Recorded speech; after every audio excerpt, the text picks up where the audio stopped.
സിനിമകളിൽ സോങ്സ് വളരെ ഇമ്പോർട്ടൻ്റ് ആയ ഒരു റോൾ പ്ലേ ചെയ്യുന്നുണ്ട്. ഇന്നത്തെ കാലത്ത് സിനിമകളുടെ പ്രൊമോഷന് വേണ്ടി പോലും പാട്ടുകൾ ഇറക്കുന്നുമുണ്ട്. സിനിമ കാണുന്ന ഓഡിയൻസിന് സിനിമ ഇഷ്ടപ്പെടാനുള്ള കാരണവും ചിലപ്പോൾ അതിലെ പാട്ടുകളാവാം. എന്നാൽ ചില സിനിമകളിൽ പാട്ടുകൾ ഉൾപ്പെടുത്താറില്ല. കഥയുടെ ഫീൽ അതുപോലെ തന്നെ കിട്ടാൻ വേണ്ടി ചില സിനിമകളിൽ പാട്ട് ഒഴിവാക്കിയ സാഹചര്യങ്ങൾ ഉണ്ടായിട്ടുണ്ട്. അത്തരത്തിൽ 2010 മുതൽ 2025 വരെ ഇക്കഴിഞ്ഞ 15 വർഷങ്ങളിൽ പാട്ടുകളില്ലാതെ വന്ന 10 സിനിമകൾ ഏതൊക്കെയെന്ന് നോക്കാം.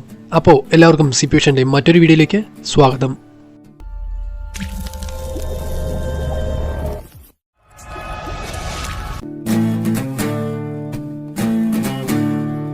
പത്താം സ്ഥാനത്ത് the king and the commissioner. 2012 Shaji കൈലാസിന്റെ ഡയറക്ഷനിൽ വന്ന ഒരു ആക്ഷൻ ത്രില്ലർ പടമായിരുന്നു the king and the commissioner. മമ്മൂട്ടിയും സുരേഷ് ഗോപിയും ലീഡ് റോളുകൾ ചെയ്ത സിനിമയിൽ പാട്ടുകളൊന്നും തന്നെ ഉൾപ്പെടുത്തിയിട്ടില്ല. ആക്ഷൻ പടമായതുകൊണ്ട് സോങ്സിന് ഇതിൽ പ്രസക്തിയില്ലായിരുന്നു എന്നതായിരുന്നു പ്രധാന കാരണം. 9ാം സ്ഥാനത്ത് സ്പിരിറ്റ്. 2012 രഞ്ജിത്തിന്റെ ഡയറക്ഷനിൽ വന്ന ഒരു സാട്രിക്കൽ ബ്ലാക്ക് കോമഡി സിനിമയായിരുന്നു സ്പിരിറ്റ്. മോഹൻലാൽ മെയിൻ റോളിലെത്തിയ സിനിമ നല്ല എൻഗേജിംഗ് ആയ ഒന്നായിരുന്നു. രഞ്ജിത്തിന്റെ റേറ്റിംഗ് കൂടിയായിരുന്നു ഈ സിനിമ. അതുകൊണ്ട് തന്നെ പാട്ടുകളുടെ ആവശ്യകത വേണ്ടി വന്നില്ല. 8ാം സ്ഥാനത്ത് മുംബൈ പോലീസ്. 2013 റോഷൻ ആൻഡ്രോസിന്റെ ഡയറക്ഷനിൽ വന്ന സിനിമയായിരുന്നു മുംബൈ പോലീസ്. പൃഥ്വിരാജ് നായകനായിരുന്ന ഈ സിനിമ ഒരു സൈക്കോളജിക്കൽ ത്രില്ലറായിരുന്നു. മുമ്പുള്ള പോലീസ് മൂവീസിന്റെ പാറ്റേണിൽ നിന്നും വ്യത്യസ്തമായിരുന്നു മുംബൈ പോലീസ്. ആയതുകൊണ്ട് തന്നെ സ്റ്റോറിയുടെ ഫ്ലോയ്ക്ക് ബ്രേക്ക് വരാതിരിക്കാൻ മനഃപൂർവ്വം പാട്ടുകൾ ഒഴിവാക്കിയിരുന്നു. 7ാം സ്ഥാനത്ത് ഈ മയൗ. 2018 ലിജോ ജോസ് പെല്ലിശ്ശേരിയുടെ ഡയറക്ഷനിൽ വന്ന സിനിമയായിരുന്നു ഈ മയൗ. വിനായകൻ, ചെമ്പൻ വിനോദ് എന്നിവർ പ്രധാന റോളുകൾ ചെയ്ത സിനിമ ഒരു ഇൻഡിപെൻഡന്റ് ട്രാജഡി ഫിലിമായിരുന്നു. നമുക്കറിയാം, സാധാരണ LJPയുടെ സിനിമകളിൽ സോങ്സിന്റെ ആവശ്യകത വളരെ കുറവാണ്. 6ാം സ്ഥാനത്ത് ജല്ലിക്കെട്ട്.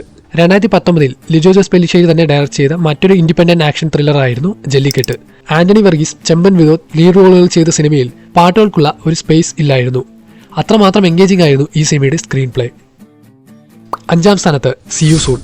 2020 മഹേഷ് നാരായണന്റെ ഡയറക്ഷനിൽ വന്ന ഒരു സ്ക്രീൻ ലൈഫ് മിസ്റ്ററി ത്രില്ലറായിരുന്നു സി യു സൂൺ. മലയാളത്തിലെ ആദ്യ സ്ക്രീൻ ലൈഫ് സിനിമ കൂടിയായിരുന്നു ഇത്. കോവിഡ് കാലഘട്ടത്തിൽ വന്ന ഈ സിനിമ കമ്പ്യൂട്ടറിന്റെയും സ്മാർട്ട് ഫോണിന്റെയും സ്ക്രീൻ റെക്കോർഡ് ഉപയോഗിച്ച് ചെയ്ത പുതിയൊരു എക്സ്പെരിമെന്റ് ആയിരുന്നു. ഫഹദ് നായകനായിരുന്ന ഈ സിനിമയിലും പാട്ടുകളൊന്നും തന്നെ ഉണ്ടായിരുന്നില്ല. 4ാം സ്ഥാനത്ത് അഞ്ചാം പാതിര. 2020 മിഥുൻ മാനുവൽ തോമസിന്റെ ഡയറക്ഷനിൽ വന്ന കിടിലൻ ക്രൈം ത്രില്ലറായിരുന്നു അഞ്ചാം പാതിര. കുഞ്ചാക്കോ ബോബൻ നായകനായ ഈ സിനിമയിലുടനീളം BGMകളും സീൻ ട്രാക്കുകളും മാത്രമാണ് ഉപയോഗിച്ചിരിക്കുന്നത്. വളരെ സീരിയസ് ആയ ഒരു സ്ക്രീൻ പ്ലേ ആയിരുന്നു ഈ സിനിമയുടേത്. സോ ഇതിലും പാട്ടുകൾ ഉൾപ്പെടുത്തിയിരുന്നില്ല. 3ാം സ്ഥാനത്ത് ഇരുൾ. 2021 നസീദ് യൂസഫ് യൂസുദിന്റെ ഡയറക്ഷനിൽ വന്ന മിസ്റ്ററി ഹൊറർ ഫിലിമായിരുന്നു ഇരുൾ. ഫഹദ് ഫാസിൽ, സൗബിൻ ഷാഹിർ എന്നിവർ മെയിൻ റോളുകളിൽ എത്തിയ സിനിമയിൽ BGMകൾ മാത്രമേ ഉപയോഗിച്ചിരുന്നുള്ളൂ. പാട്ടുകൾ ഉൾപ്പെടുത്തേണ്ട ഒരു കഥാ സാഹചര്യമായിരുന്നില്ല ഈ സിനിമയുടേത്. 2ാം സ്ഥാനത്ത് ജോജി. 2021 ദിലീഷ് പോത്തന്റെ ഡയറക്ഷനിൽ ഫഹദ് നായകനായി വന്ന സിനിമയായിരുന്നു ജോജി. ഷേക്സ്പിയറിന്റെ മാക്ബത്തിൽ നിന്നും ഇൻസ്പയർ ആയി ചെയ്ത ഒരു ക്രൈം ഡ്രാമയായിരുന്നു ഈ സിനിമ. സോ ഇതിലും സോങ്സിന്റെ പ്ലേസിംഗ് ഉണ്ടായിരുന്നില്ല. 1ാം സ്ഥാനത്ത് തങ്കം.